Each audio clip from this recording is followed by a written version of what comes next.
আসসালামু আলাইকুম রহমতুল্লাহি বারাকাতু। আজকে যে বিষয়টা নিয়ে আলোচনা করব বিষয়টা হলো এই পবিত্র রমজান মাস শুরু হয়ে গেছে।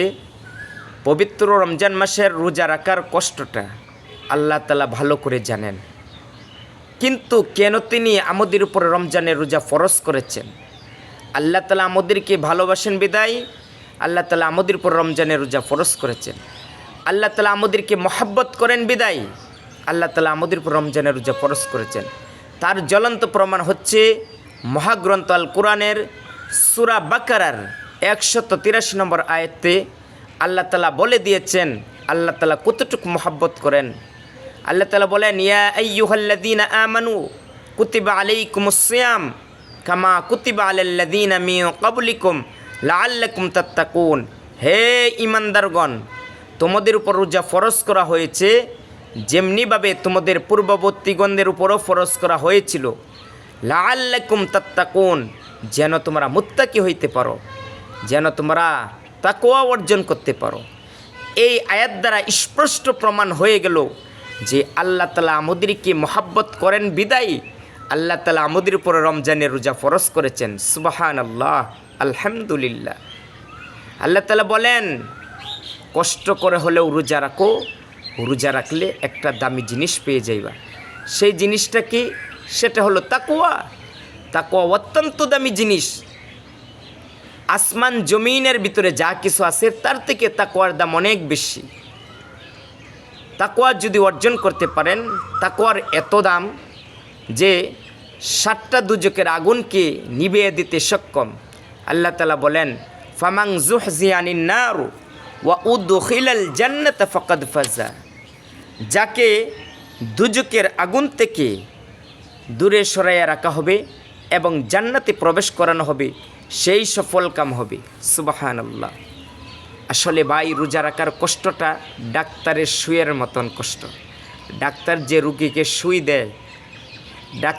রুগীকে সুই দেয়, যেরকম কষ্ট, ঠিক তেমনিভাবে একজন ইমানদার, পরিপূর্ণ ইমানদারের কাছে রোজা রাখার কষ্টটা এমনই, এর থেকে বেশি হবে না। ডাক্তার রুগীকে অত্যন্ত মহব্বত করে বিদায় রুগীকে সুই দেয় যেন সে ভালো হয়ে যায়। এই রুগী যখন ভালো হয় তখন ডাক্তারের প্রশংসা করে, ডাক্তারকে কিছু টাকা দেয়। আরে ভাই, ডাক্তার তো রুগীর চিকিৎসা করে দেহের, কিন্তু আমার আল্লাহ তাআলা, আপনি আমাকে এত মহব্বত করেন, এত ভালোবাসেন, আল্লাহ তাআলা দেহের চিকিৎসা করেন তো করেন, সাথে সাথে রোজার মাধ্যমে রুহের চিকিৎসা আল্লাহ তাআলা করে দেন। সুবহানাল্লাহ। কারণ হাদিসের ভিতরে এসেছে, বান্দা যখন গুনাহ করে তখন অন্তরের ভিতরে কালো দাগ পড়ে যায়।